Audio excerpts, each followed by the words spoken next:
When it comes to the millennial times, why rule with a rod of iron if we will be living in a land of rainbows, unicorns, and Skittles? Welcome back, truth seekers and fellow watchers. I'm Dr. Stephen A. Wiley. I am a pastor and your guide on this, the 20th episode in our journey together. Today, we will be looking into a reflective pond that most of the church never sees. We will be asking, and hopefully finding answers to, why use a rod of iron management style if the millennial reign will be a land of rainbows, unicorns, and Skittles? We could also be asking, if everything is going to be so good, what could possibly go wrong? We are nearing the end of our journeys as we seek biblical truth to the millennial revolution, the church of the future and the future of the church. I think that we will find more Rima behind the revelation, the rod of iron enforcement and the recovery of Eden's garden. Let's open up our Bible and start looking deeper. During the millennial reign, we will see a reissuance of justice, mercy, and abundant renewal. Envision a world rising from ruin, where a king's unyielding rule restores order, his compassion heals the broken, and his creation bursts with life. The millennial reign of Christ, drawn from Revelation 20, unfolds as a 1,000-year era of righteousness after the tribulation's chaos. A time when Jesus reigns, Satan is bound, and sin faces swift judgment. Survivors, scarred yet standing, enter a land of flowing rivers and healing leaves. But it leaves us asking, why does this king wield a rod of iron? What drives such resolute authority in a kingdom so lush? Let's dive into this divine reign, its justice, mercy, and prosperity, and ask, could you flourish under a rule so firm, your wounds bathed in its abundance? The survivors of the Great Tribulation and the Battle of Armageddon, who are they? The Tribulation, Revelation 6-18, is a 7-year crucible of divine wrath, seals, trumpets, and bowls. The bowls, Revelation 16, unleash devastation. Rivers become blood, the sun burns flesh, sores torment beast worshippers, darkness suffocates, earthquakes topple mountains, and hailstones shatter cities. Most defy God, Revelation 16 verse 9 and 11, but survivors emerge, mortal humans entering the millennial reign. They're believers who endured persecution and non-believers spared without the beast's mark, Revelation 13 verse 16 and 17. Jews upheld by promise, Zechariah 12 verse 10, Gentiles who aided them, Matthew 25 verses 31-46, and others preserved by grace. Billions have already fallen, Revelation 6 verse 8 and 9:18. These remnants, families in wreckage, loners foraging, communities gripping hope, are scarce. Physically, they're battered, sores fester, burns scar from solar fire, Revelation 16 verse 8, famine carves gaunt frames, Revelation 16 verses 3-4. Quakes and hail, Revelation 16 verses 18-21, strip shelter, hands roughened by survival.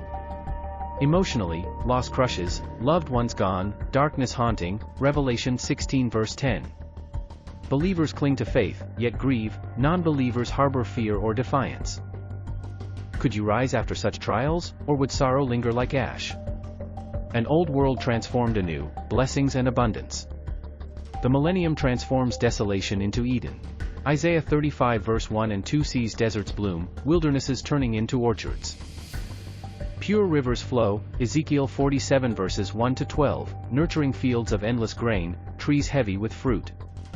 Ezekiel promises bounty, fish teem, harvests overflow, prosperity blankets all.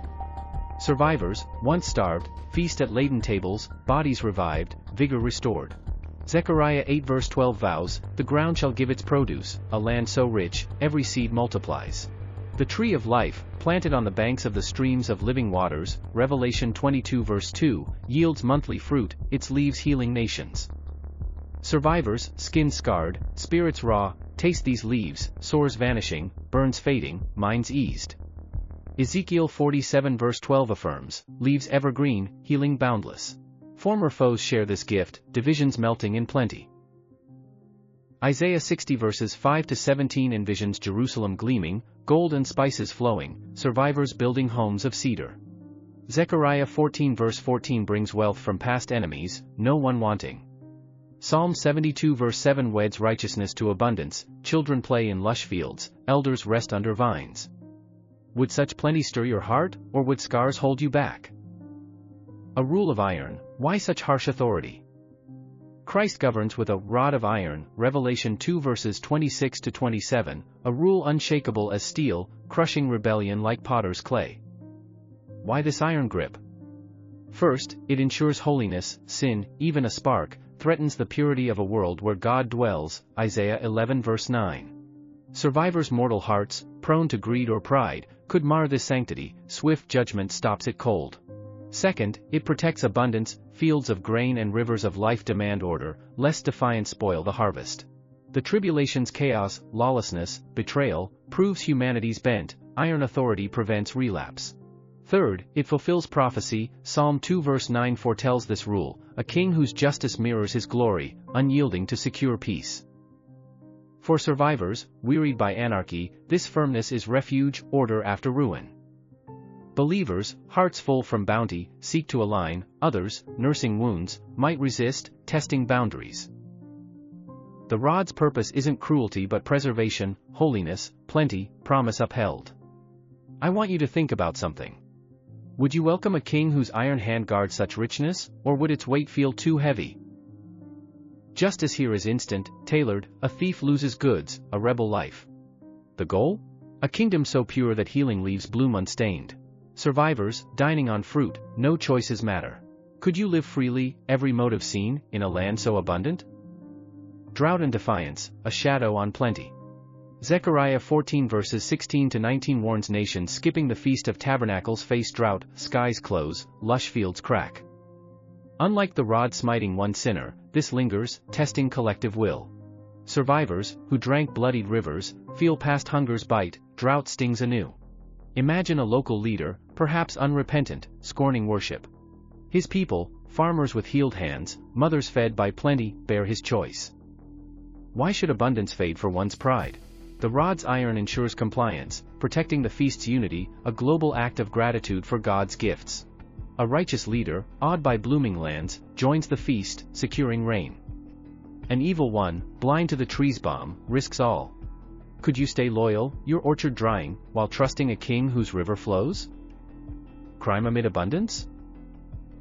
Will crime taint paradise? Satan's bound, Revelation chapter 20 verses 1 through 3, lies silenced, yet survivors' hearts, human, scarred, can breed envy or rage. Isaiah 65 verse 20 notes sinners, hinting at rare defiance. A survivor, sated yet coveting, might steal fruit, another curse the king. The rod's iron swiftness, rooted in preserving holiness, stops sin fast. For those who endured sores, order comforts, but plenty tempts. Would you risk abundance for gain, knowing justice looms? Prisons don't suit, why confine when correction's instant? A thief faces rebuke, a rebel death. Survivors, shaped by loss, no scrutiny because the great tribulation bared all. Does this justice, elimination to guard bounty, feel fair, or does mercy call louder? Here, death as the wage of sin is a fast reality. The wages of sin is death, Romans 6 verse 23. Here, sin might end in elimination, keeping paradise pure. The final rebellion, Revelation chapter 20 verses 7 through 9, burns the rebellious and daily justice could echo this. Survivors, who buried millions, no death's shadow. A liar falling preserves peace, but fairness questions, is death a just reward for envy? The rod's iron, ensuring sanctity, sees rebellion's heart. Would you trust this, healed by leaves, or fear its edge? Drought adds nuance, not death but pressure, recalling survivors' trials. It shows flexibility, nations get time, individuals get immediate verdict. A believer, sores gone, facing drought for another sin, does mercy shine in such richness? The faithful living under bounty's weight. Imagine a family, now believers, scars healed by leaves, hearts full from feasts. Under an evil leader, unbowed by plenty, they face drought for his refusal to celebrate the Feast of Tabernacles. Faith, forged in fire, drives their plea, Lord, spare us. Christ's justice, compassionate, Isaiah 60 verse 22, sends rain on their fields, green amid dust. But thriving orchards draw envy, risking wrath. Survivors, who hid from hail, no peril. The rod's iron, guarding holiness, shields them. The leader's attack could spark his end, struck down, not damned, but gone. The family's cry saves all, drought lifts, feasts resume, abundance flows. Let me ask you, would you dare faith in such wealth, trusting a king to guard your harvest? A tyrant's fall leads to a river's flow. What of this leader, blind to bounty? If the faithful plead, end him, the rod's iron answers, his death after a 30-day drought restores rain, saves fields, spares the loyal. He's gone, eternity waits, Revelations chapter 20 verse 15. Survivors, feasting anew, see order return. Does one fall, saving plenty, thrill you, or do losses temper joy? Reflections on a healed earth.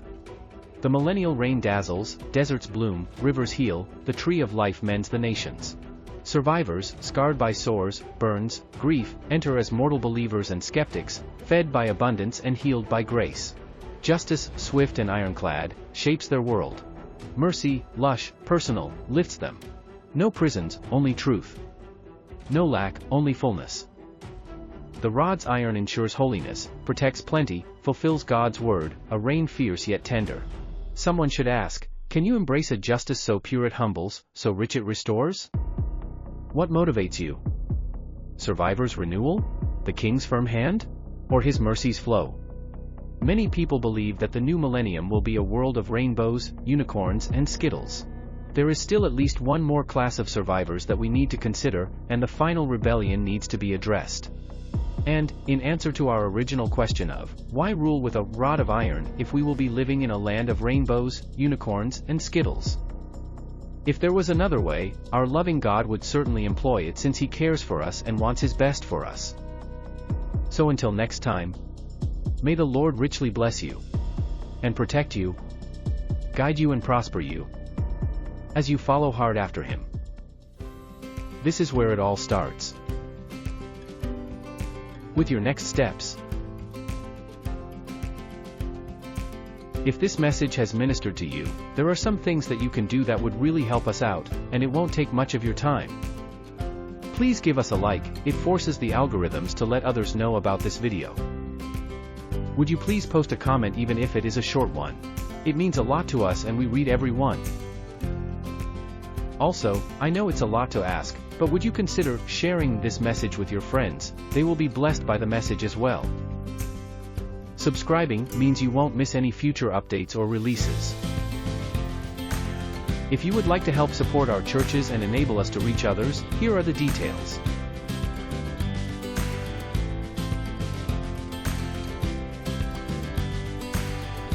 Scanning a QR code is not difficult, but every phone is a bit different and you will just need to figure out your system's way of doing it. Some countries outside of the United States use a different system to transfer funds. If you are familiar with this, you know how easy it is to use. Zelle is the fastest way to send money inside the United States, and it is free to both of us.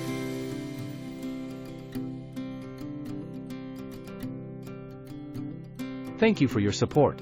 We'll be praying for you.